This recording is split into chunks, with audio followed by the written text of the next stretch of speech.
5 months ago, I quit a dream job at a big media company to go independent. And then all of this happened, and I had no idea how it would go. Turns out, okay so far. And I want to thank all of you for your support. Now, we just got to beat the old channel. Sponsored by CuriosityStream. Now, with Nebula. So while I was busy filming and editing the most researched piece I've ever done in my life, my giant video on App Store versus antitrust, link in the description, Debbie Wu and Mark Gurman were busy dropping the mother of all 2020 rumor bombs on Bloomberg. I have not had time to read the article yet, so what I figured I would do is just go through this in real time with you and react to it and just give you my honest impressions about what I think of the rumors.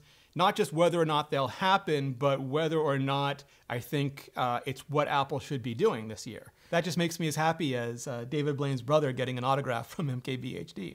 Apple Incorporated has asked suppliers to build at least 75 million 5G phones for later this year. And if we go back to my Apple leaker tier list from the Reddit video on the weekend, Mark is currently in the A tier, according to the Apple Track website, with 86.7% accuracy over 307 rumors. I don't know where Debbie is. People don't tend to include Debbie on these things, and they really should, because if she's in the byline, she deserves every bit as much credit as Mark does for these articles. Although the sheer number of rumors they put out, I would argue, compared to other people who have relatively little but higher percentages, should really push them up. And I think anyone who's been watching this channel for a while knows what I think about 5G, that it's mostly something that appeals to finance and marketing people right now and isn't really widely spread enough or differentiated enough to matter to consumers like us. You have the frequency range 1, which is sub 6 or sub 9, wherever that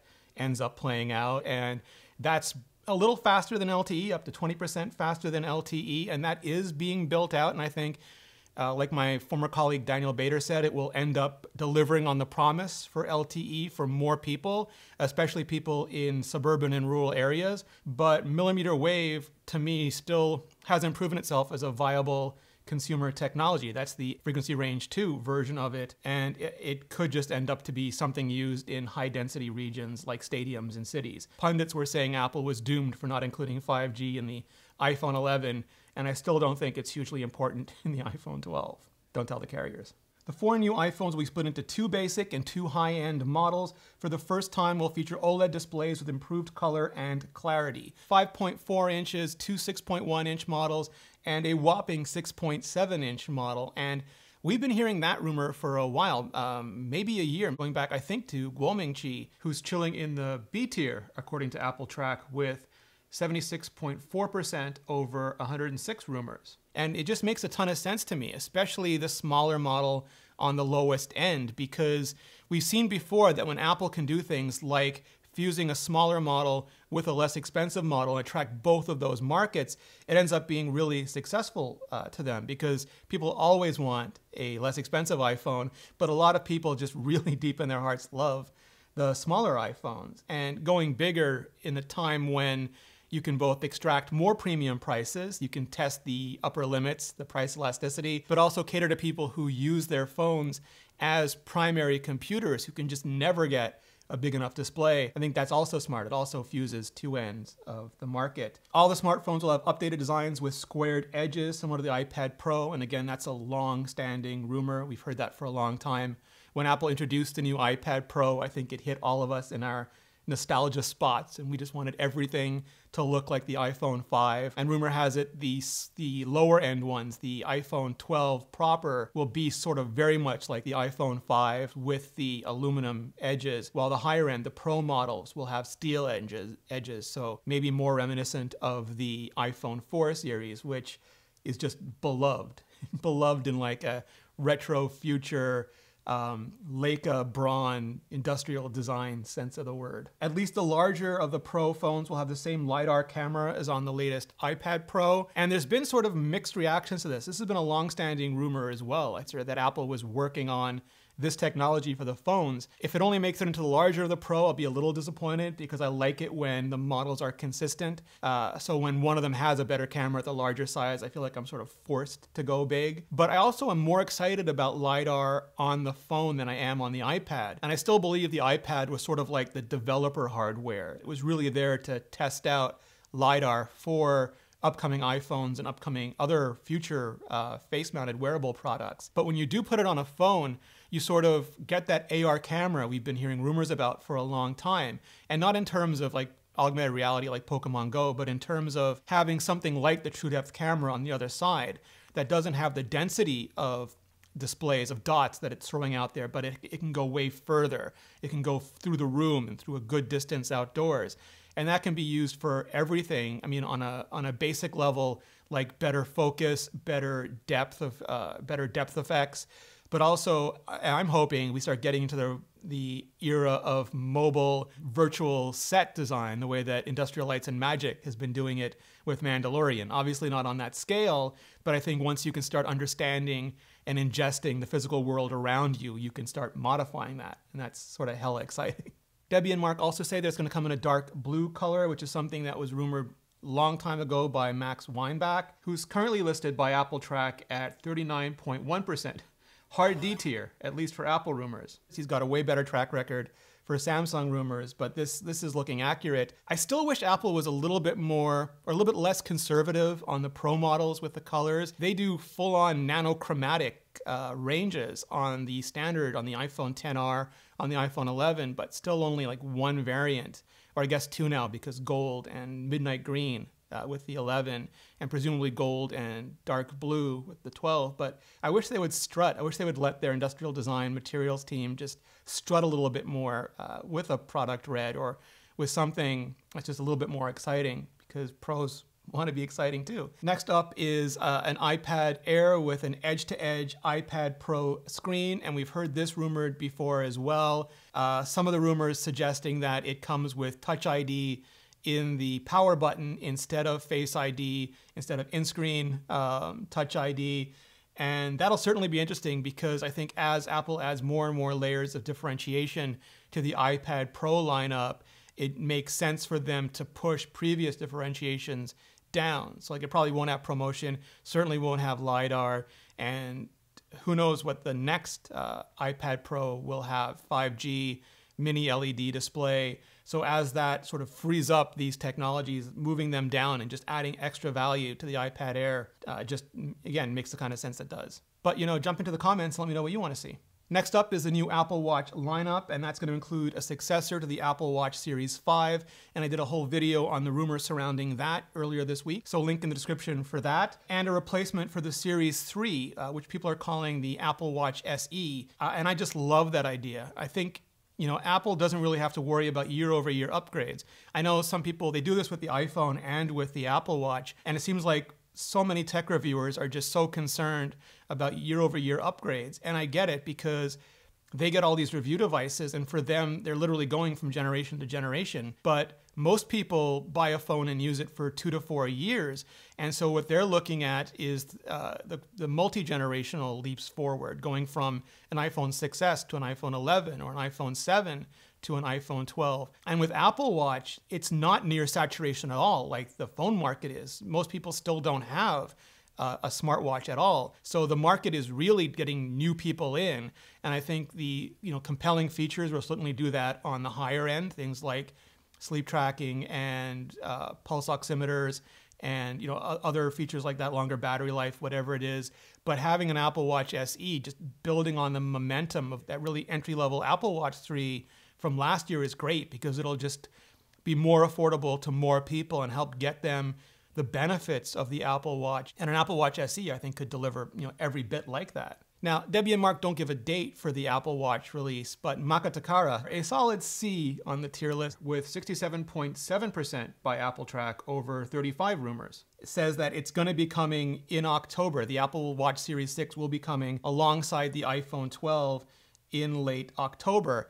But John Prosser, who is a super well-known leak reporter, ranked at B tier by Apple Track with 77.8%, at 27 rumors, but whose recent record on dates just shoots him right up to S tier. He said a few weeks ago that the Apple Watch would be arriving via press release the week of September 7th, which is just next week. Now, Love to Dream, who is A tier, 89.2% according to Apple Track with 35 rumors, says there is no watch this month at all. Prosser hasn't responded to that, but has said that next week is going to be very, very interesting. So we're going to have to wait and see how just all of that plays out. Next up, smaller HomePod that Apple wants to push at a lower price. So the original HomePod was built or just started being built before there were things like the Amazon Echo or the Google Home. Apple really just wanted to make a speaker, a really great speaker. The problem they wanted to solve wasn't home automation at all. That really didn't exist as a product category when they started making the HomePod like 5 years ago. They wanted to create something where if you had a room with no speakers, you could come in and drop a speaker pretty much anywhere in the room and have great sound no matter where it was in that room and no matter where you were standing in that room. But because they didn't put a display on it, they had to figure out some other way for us to control it, and Siri was just the most obvious option for that. But while they were getting it out, the whole home speaker revolution happened, and you got Alexa and you got Google Home, and Apple brought a speaker to an assistant fight and just got creamed. But I think there is value in having smaller, less expensive versions of this, because there are still people who don't want to trust a live Amazon or live Google mic in their homes, but are willing to trust a live Apple mic in their homes because of all the privacy protections and just the corporate priorities from the CEO on down that Apple has surrounding privacy. So anything they can do to be more competitive here, I think is great. Next up is a new Apple TV box with a faster processor, and some people already wonder if the Apple TV is OP, overpowered, because it has really an excessive processor for what is really a set-top box, but it's also a gaming box, and it hasn't taken off as a console by any stretch of the imagination, but I think Apple wants to keep it at that level. They want to have it be a great experience for things like Apple Arcade, and so putting something like an A12X in there, it solves for all the video games, but also the Apple TV as it currently is still stresses under load, especially when you're trying to do things like overlay on top of HDR. So just to have that handled would be great. But what really excites me is this rumor about the Apple TV remote finally getting Find My, because it is just, like I said in my previous video, it is always under sofas, under cushions, and so annoying to find. And if you could just ping it and find it, that would be so much better. And going along with that are AirTags, which is something we heard about for last year's iPhone event, the iPhone 11 event, and just never materialized. And I think that's probably because Apple learned a really hard lesson with AirPower. I mean, they announced AirPods early, and those were late. They announced HomePod early, and that was late. And they announced AirPower early, and that just never shipped. And I think now they don't want to announce anything that's not imminent, that's not imminently about to be shipping. And so they weren't ready for last year, so we didn't see them. And then 2020 just happened, and it makes sense to announce them alongside the iPhone because there's just a whole story you can tell about the Find My network in general when it comes to the Apple TV remote and it comes to new iPhones and the U1 chip and how all of that's going to work together with the AR, discovery capabilities. And it just makes a lot of sense to me. But there's no date attached to it here. So going back to Makatakara again, they also talk about AirTags, and they do say they're going to come with the iPhone 12 at the October event. So weigh that as you will. Not mentioned in any of these rumor bombs is, of course, the Apple Silicon Macs, which we're still expecting for this year, which Tim Cook said at least one system of which would be arriving this year. I'm doing a whole series on what I want to see in the Apple Silicon Mac. So make sure you hit the subscribe button and bell so you don't miss any of that. And yeah, apologies to Tirzu for totally co-opting his tier lists. You can check out his much better versions on Nebula, the streaming video platform we're both building, along with educationally creative friends like Sam from Wendover, who sounds almost exactly like Sam from Half as Interesting, Real Science, Real Engineering, Jenny Ma, Mary Spender, and more. It's a place where none of us need to worry about demonetization, or the tyranny of the click-through rate, watch time, or the algorithm, or ads. Yeah, you can find all of my videos there, completely ad-free. Some of them even have extra sections, tangents that just didn't make sense for YouTube, where retention rate is everything, but work perfectly on Nebula. Also, the full 45-minute long video versions of the interviews I've done with iJustine, Brian Tong, Walt Mossberg, and more. So, what does all this have to do with CuriosityStream? Well, as the go-to source for the best documentaries on the internet, they love educational content and educational creators. And we worked out a deal where if you sign up for CuriosityStream with the link in the description, not only will you get CuriosityStream, but you'll also get a Nebula subscription for free. And for a limited time, CuriosityStream is offering 26% off all of their annual plans. And 26% off is, by contract, the best deal you can find anywhere. So click the link in the description and get both CuriosityStream and Nebula for 26% off.